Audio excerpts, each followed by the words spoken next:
हक़ मौजूद दोस्तों, जिथे हुजो ख़ुशि हुजो सलामत हुजो। असीं निकिता आहियूं थर यात्रा ते ऐं थर यात्रा लाइ असीं जेको रस्तो अख़्तियार कयो आहे उहो आहे कराची खां हैदराबाद, हैदराबाद खां मीरपुर ख़ासि ऐं मीरपुर ख़ासि खां उमरकोट ऐं उमरकोट खां मिठी ऐं मिठी खां नगर पार्कर। पर सभ खां पहिरियां असीं ॾिसंदासीं उमरकोट ऐं सांगर में मौजूदु हिकु ढंढ जंहिंजो नालो आहे कलांकर। कलांकर उहा ढंढ आहे जेका सिंध जे ॿिनि ज़िलनि खे मिलाए थी, यानी उमरकोट ऐं सांगर खे। दोस्तों, कलांकर ढंढ जी ख़ूबसूरती पंहिंजी जाइ ते उहा बि मन खे मोहींदड़ आहे, पर कलांकर ढंढ ताईं पहुचण लाइ जेको रस्तो हो उहो बि वाह जो रस्तो हो, जेको दिलि खे छुही रहियो हो, जेको अखियुनि खे सुकून ॾेई रहियो हो, दिलि खे राहत ॾेई रहियो हो। हैदराबाद खां मीरपुर ख़ासि लाइ जेको रस्तो हुयो, ॿई पासा सावा, ॿिन्ही पासनि ते बाग़ ई बाग़, माण्हू मिठड़ा, ॾाढो ख़ूबसूरत रस्तो। रस्ते में असीं हिकु जॻह ते रुकी चांहि पीतीसीं। चांहि बि बहितरीनु चांहि हुई, छाकाणि त चांहि में जेको खीरु हो उहो ओरिजिनल हो, उन में का मिलावट न हुई। ऐं चांहि पीअण खां पोइ असीं वरी साॻी पंहिंजे मंज़िल ॾांहुं रवाना थियासीं। उमरकोट में असीं महिमान हुयासीं पंहिंजे दोस्त अब्दुल मजीद मंगरे जा, जेको न सिर्फ़ु पाण पर उन जा भाइर, उनजो ख़ानदान तमामु बहितरीनु माण्हू ऐं तमामु घणा महिमान नवाज़। सिंध जी महिमान नवाज़ी हूअं त मशहूरु आहे, पर उमरकोट ऐं थर जे माण्हुनि जी जेका महिमान नवाज़ी आहे, मूंखे लॻे थो उहो सिंध जे ॿियनि हिसनि खां कुझु सवाइ आहे। ही माण्हू सबाझड़ा माण्हू, मोहबत कंदड़ माण्हू ऐं सुकून सां रहण वारा ऐं अमन पसंदि माण्हू आहिनि। असीं राति अब्दुल मजीद मंगरे जे पंहिंजे ॻोठु, जेको हुन जे वालिद साहिब जे नाले सां ई आहे, ग़ुलाम मोहम्मद मंगरे में रहियासीं ऐं सुबुह जो असीं निकितासीं कलांकर ढंढ लाइ। कलांकर ढंढ वञण लाइ सभ खां पहिरियां असीं ढोरो नारो वियासीं। दोस्तो, ढोरो नारो खां कलांकर ढंढ जो मुफ़ासिलो तक़रीबन 14 किलोमीटर आहे ऐं जेकॾहिं तव्हां उमरकोट खां कलांकर ढंढ ते वेंदा त उमरकोट खां कलांकर ढंढ वाया ढोरो नारो तक़रीबन 43 किलोमीटर आहे, छाकाणि त कलांकर ढंढ ते वञण लाइ तव्हांखे ढोरो नारो अचिणो पवंदो। ढोरो नारो हिकिड़ो नंढिड़ो शहरु आहे, पर ख़ूबसूरत आहे। दोस्तो, जॾहिं असीं ढोरो नारो खां कलांकर ढंढ लाइ निकितासीं त पहिरियां त असीं पंहिंजी गाॾी में वियासीं, पर थोरो अॻिते हलण खां पोइ असांखे पंहिंजूं गाॾियूं रोकणियूं पियूं ऐं उन खां पोइ 4 व्हीलर जीप ते चढ़ियासीं, पोटवार ते चढ़ियासीं, छाकाणि त अॻिते वारी ई वारी आहे ऐं वारी में आम गाॾी नथी हली सघे, उते सिर्फ़ु 4 व्हीलर ई हली सघनि थियूं। कलांकर ढंढ जी सूंहं त पंहिंजी जाइ ते अटल आहे, पर हिन ढंढ ॾांहुं वेंदड़ रस्तो बि तमामु घणो ख़ूबसूरत आहे। ॿिन्ही पासनि खां सावक ई सावक, घाटा, वण, झाड़ियूं ऐं मुख़्तलिफ़ क़िस्म जा फसल हर वक़्तु मन खे मोहे रहिया हुआ। वेतर जो वारी जूं भिटूं ॾिठूंसीं त दिलि बाग़ो बहार थी वई। जीतोणीकि वारी ते असांजी जीप तेज़ी सां हले पई त वरी कॾहिं कॾहिं आहिस्ते बि थी वञे पई, जंहिंजे लाइ मुख़्तलिफ़ डप बि डेवलप थी रहिया हुआ त किथे इहा जीप कल्टी न थी पए। पर पोइ बि इहो हिकु वॾो एडवेंचर हो, जेको तमामु घणो मज़ो ॾेई रहियो हो। तव्हां जेकॾहिं ॾिसो त इहे भिटूं बि ॾाढियूं सुहिणियूं आहिनि। इहे सिधियूं भिटूं न आहिनि, इहे वारी जूं भिटूं किथे हेठि आहिनि त किथे मथे आहिनि। अहिड़ी तरह हीउ रस्तो बि सिधो न आहे, हीउ रस्तो ज़िग ज़ेग आहे। जीअं नाग वर वकर ॾेई हलंदो आहे, तीअं हीउ रस्तो बि उन नाग जे वरनि वकरनि वांगुरु आहे। थर जा माण्हू जॾहिं हिन रस्ते ते गुज़री रहिया हुआ, या ॿनियुनि में कमु करे रहिया हुआ, या कंहिं स्टॉप ते इंतज़ारु करे रहिया हुआ कंहिं गाॾी जो, या हू साहु पटे रहिया हुआ, त उन्हनि जे चहिरे ते सुकून ई नज़र आयो, कंहिं क़िस्म जी परेशानी नज़र न आई। दोस्तो, थर जा माण्हू कंहिं बि हवाले सां फैसिलिटेड न आहिनि, न उन्हनि खे प्रॉपर रस्ता आहिनि, न प्रॉपर रहण लाइ घर आहिनि, न को पीअण जो साफ़ु पाणी आहे, पर पोइ बि उहे माण्हू हर वक़्तु तव्हांखे ख़ुशि नज़र ईंदा।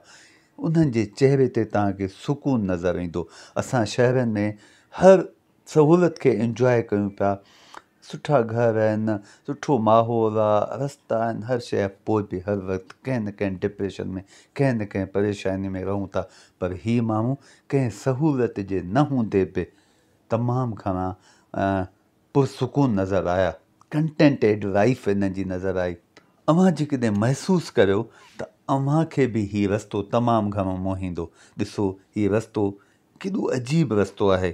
जेतोणीकि हीउ ढंढ उहा आहे जिथे तमामु घणा माण्हू अची सघनि था जेकॾहिं हुकूमत इन रस्ते खे सही तरीक़े सां बणाए, बहितरीनु क़िस्म जो रोड ॾिए ऐं उते रहाइश लाइ हिकिड़ा सही रिज़ोर्ट्स हुजनि त केतिरा ई माण्हू इन ढंढ ते वञनि, जंहिंसां इन इलाइक़े में रहंदड़ माण्हुनि जे लाइ रोज़गार जा दरवाज़ा पिणु खुली वेंदा। इहे माण्हू मुख़्तलिफ़ क़िस्म जा इन रस्ते ते धंधा करे सघनि था, ढंढ ते मुख़्तलिफ़ क़िस्म जा स्टॉल लॻाए सघनि था, जंहिं ज़रिए उन्हनि जे आमदनी जा ज़रिया वधंदा ऐं थर में ख़ुशहाली ईंदी। पर हिन वक़्त ताईं को अहिड़ो प्रॉपर रस्तो न ठहियो आहे। जेकॾहिं तव्हां हीउ रस्तो ॾिसो त हीउ रस्तो आम माण्हू हिते नथो वञी सघे, या उहे माण्हू जिन खे कलाकार ढंढ जी ख़बर न आहे उहे हुते न वेंदा। पर जेकॾहिं हीउ रस्तो ठही वञे, पको रस्तो थी वञे, त हुते केतिरा ई माण्हू उते वञनि। असां हिन वक़्तु कलाकार ढंढ जे बिल्कुलु वेझो पहुची चुका आहियूं। भले हीउ ढंढ तव्हांखे नज़र अची वई आहे ऐं बसि 1 मिंट में ई हिते पहुचण वारा आहियूं। हीअ मौजूदा हुकूमत कुझु हिते रिज़ोर्ट ठाहिराया हुआ, पर उन्हनि जी मेंटेनेंस न हुजण जे करे इहे रिज़ोर्ट्स तबाह थी चुका आहिनि। इन्हनि जा दरवाज़ा टुटी विया आहिनि, अंदरि ख़तमु थी चुका आहिनि, हिते कोई रहण लाइ अचे न पियो। माण्हुनि जे न हुजण जे करे ऐं हिते न रहण जे करे हीअ रिज़ोर्ट्स ऑलमोस्ट तबाह ई थी चुका आहिनि। बहरहाल दोस्तो, असीं हिन वक़्तु कलाकार ढंढ ते पुॼी चुका आहियूं ऐं कलाकार ढंढ ॿिनि ज़िलनि में, जीअं आउं तव्हांखे शुरू में ॿुधायो त सांघर ऐं उमरकोट में मौजूदु आहे। हीअ वॾी ढंढ आहे जंहिंजी ड्रेग 31 किलोमीटर आहे ऐं इन ढंढ जी वेकर मीन्स हीअ ढंढ जो का 6 किलोमीटर वेकिरी आहे। हिन ढंढ जी जेका एवरेज डेप्थ आहे, गहराई आहे, उहा 6 मीटर आहे, जॾहिं त हिन जी मैक्ज़िमम डेप्थ या वधि खां वधि गहराई 7 मीटर आहे, 7 मीटर आहे। तंहिं करे हीअ वॾी ढंढ आहे ऐं हिते तमामु घणी मच्छी मौजूदु आहे। त हिकु अहिड़ी ढंढ आहे जितां आमदनी जो ज़रियो पैदा करे सघिजे थो, जिते मुहाना तमामु घणो कमाए सघनि था। हिन ढंढ ते सियारे जी मौसम में ॿाहिरां पखी बि अचनि था, उहा बि हिन ढंढ जी हिकु सूंहं आहे ऐं उहे पखी जॾहिं हिन ढंढ ते ईंदा आहिनि त हिन ढंढ जी सूंहं डबल थी वेंदी आहे ऐं हितां जा जेके लोकल माण्हू आहिनि उहे ईंदा आहिनि, उन्हनि पखियुनि खे ॾिसंदा आहिनि ऐं कॾहिं कॾहिं ॿाहिरियां माण्हू बि ईंदा आहिनि। त अव्हां बि जेकॾहिं अॼु ताईं हिन कलाकार ढंढ खे न ॾिठो आहे त तव्हां पंहिंजो प्रोग्राम ठाहियो ऐं कलाकार ढंढ खे ॾिसो। सच में तव्हांखे तमामु घणो मज़ो ईंदो। हिन ढंढ लाइ सिंध हुकूमत बोट हिकु ॿेड़ी बि ॾिनी आहे, जंहिं ते वेही करे तव्हां हिन ढंढ जो सैर बि करे सघो था। उन सैर दौरान हक़ीक़त में तव्हांखे ॾाढो मज़ो ईंदो। तव्हां पाणी में हूंदा, पाणी जूं छूलियूं ॾिसंदा ऐं सच में तमामु घणो इंजॉय कंदा, जीअं असीं इन ढंढ खे इंजॉय कयूं पिया।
समूरी सिंध सोनी आहे ऐं थर इन सूंहं जो ताज आहे ऐं हीअ कलाकार ढंढ कींझर ढंढ वांगुरु ॾाढी ख़ूबसूरत ढंढ आहे। ऐं इन में ॿेड़ी में चढ़ी जॾहिं तव्हां सैर कयो था त सच में रूह खे राहत मिले थी ऐं मन मोहिजी वञे थो ऐं ॾाढो मज़ो अचे पियो। त असीं बि इंजॉय करे रहिया आहियूं। आउं पंहिंजे ॿारनि सां, फैमिली सां हिन ढंढ ते तमामु घणो इंजॉय करे रहियो आहियां ऐं इहा सूंहं ॾाढी वणी रही आहे। चौधारी वारी जूं भिटियूं आहिनि, वण लॻाए पिया आहिनि, मुख़्तलिफ़ क़िस्म जा आवाज़ अचनि पिया, पखियुनि जा आवाज़ अचनि पिया, ॾाढो सुकून मिली रहियो आहे। जीअं त हिन ढंढ लाइ को प्रॉपर रस्तो न आहे त हिते माण्हुनि जी अचु वञु बि तमामु घटि आहे, त इन हवाले सां बि ॾाढो सुकून आहे। मीन्स लाइफ में जेकॾहिं तव्हां सुकून हासिलु करणु चाहियो था ऐं एंजॉय करणु चाहियो था, कुझु पल दुनिया खां कटिजी पंहिंजे ख़ानदान सां ॻंढिजणु चाहियो था, त हीअ ढंढ इन लाइ तव्हांखे बहितरीनु माहौल मुहैया कंदी। हीअ ॾाढी बहितरीनु ढंढ आहे। इन हवाले सां ढंढ ॾिसण खां पोइ असां साॻी वापसी कई, छाकाणि त असांखे अञा थर में ॿियूं जॻहियूं बि ॾिसणियूं आहिनि ऐं तंहिं करे असां ढंढ ते चङो टाइम वेही करे सुकून हासिलु करे ऐं हाणे वापसि वञी रहिया आहियूं। साॻी रस्ते तां उहे ई झाड़ियूं, उहे ई ॿूटा, उहे वारियूं जूं भिटूं, उहे ई जानवरनि जा आवाज़, उहे ई माण्हुनि जी अचु वञु, उहा ई थर जी सूंहं नज़र आई। सच में उतां वञण ते दिलि न पई चए, पर जीअं त असां वटि वक़्तु थोरो आहे ऐं थर में तमामु घणियूं जॻहियूं ॾिसणियूं आहिनि, तंहिं करे उतां असीं वापसि थियासीं। दोस्तो, हिन वीडियो खे हिते कयूं पिया ख़तमु ऐं हाणे तव्हां ॿियो पार्ट ॾिसंदा जेको हूंदो उमरकोट जे क़िले ते। त वरी मिलंदासीं पाण उमरकोट जे क़िले में। पंहिंजो घणो ख़्यालु रखंदा।